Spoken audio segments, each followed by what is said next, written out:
কেন্টা বললেই ভালো হয় লোকটাকে। আদব কায়দা কোনোভাবেই জানতো না।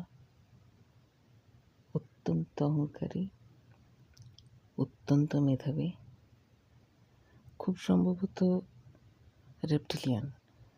সেই কারণেই নিজেকে হাইড করার একটা প্রবণতা তার মধ্যে ছিল।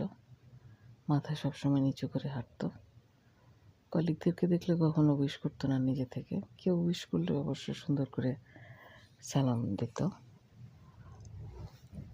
আমার সাথে যতবার কথা বলেছে, কোনোদিন আমার দিকে তাকিয়ে সরাসরি স্বাভাবিকভাবে কথা বলেনি।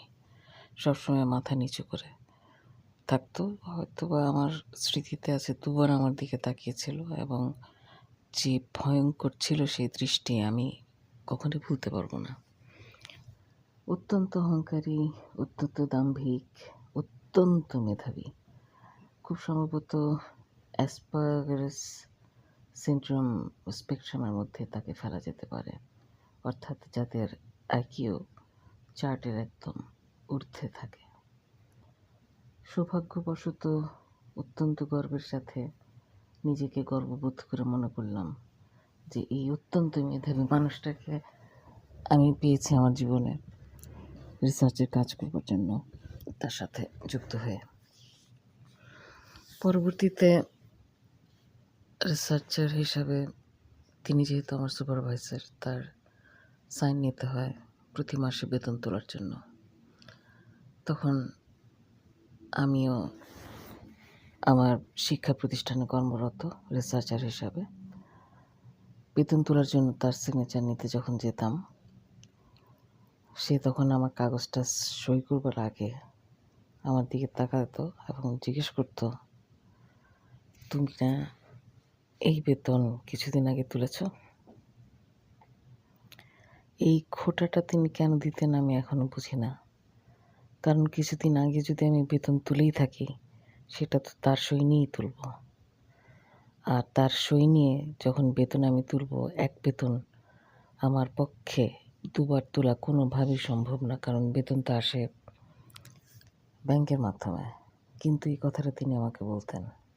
তখন আমি অত্যন্ত সিনিয়র স্টুডেন্ট, ছাত্রী হলেও জুনিয়র ছাত্রী না, মাস্টার্স হয়ে গেছে, তারপরে রিসার্চের কাজ করছি।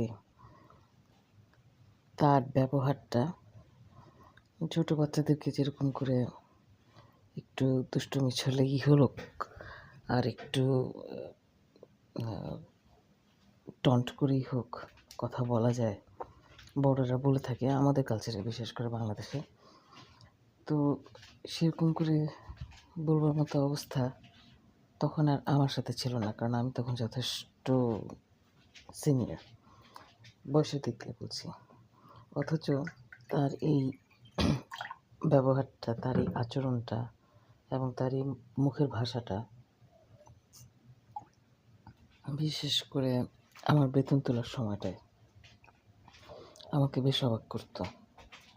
এই ভেবে যে এত জ্ঞানী, এত গুণী, এত বিদ্বান, এত মেধাবী এবং এত স্মার্ট, যেহেতু অত্যন্ত বুদ্ধি বেশি, আইকিউ বেশি সম্পন্ন মানুষ, ডেফিনেটলি খুব স্মার্ট, তারপরেও কেন এই ব্যক্তি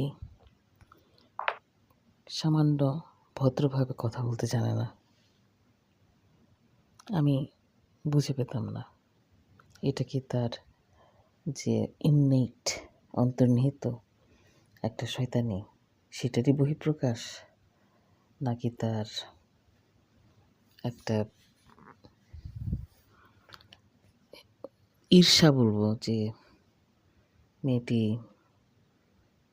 এই শিক্ষা প্রতিষ্ঠানে এরকম সম্মানজনক একটা কাজ করছে এবং বেতন ড্র করছে তারই সিগনেচারে, যেহেতু সে যেন কৃপা করছে এই ছাত্রীকে, তার বদৌলতে ছাত্রীকে যদি কিছু কথা শুনিয়ে দেওয়া যায়, হয়তোবা তাহলে মনের এই ঈর্ষাটা সম্পূর্ণভাবে স্যাটিসফাইড হয়। হয়তোবা এরকমই একটা কিছু ভাবনা তার কাজ করতো। কে জানে।